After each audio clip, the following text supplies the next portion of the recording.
A new breed of aircraft has arrived. Designed and built solely for competition in the Red Bull Air Race, the MXS aims to set new standards.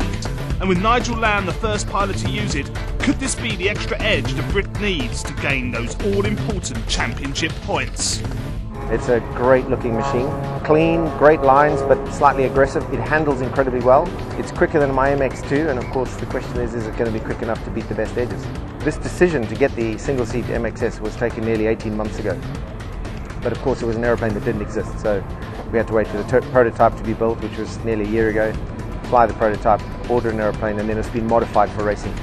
The most striking difference, apart from the look of course, is the fact that this is an all-carbon monocoque fuselage, whereas the Edge 540 is the older technology tubular steel covered in fabric. These engines are basically 260 horsepower originally, and then with what they do to them you can get about 300. It can get pretty much around 220 knots straight and level, which is quick. I don't think it's necessarily quicker than some of the best edges. You know, I just like the handling and the fact that it's a state-of-the-art machine. That's what I like about it. The MXS was designed to set a new standard in unlimited performance aircraft, and with NIgel Lamb already one step ahead of the competition, Alejandro McLean is hot on his heels, as his MXS will be ready to battle it out in Detroit. I've been looking really carefully at all the numbers, all the speeds, all the times between gates, and I truly think that that plane is an awesome plane, and it's on a starting point. It will get just better and better.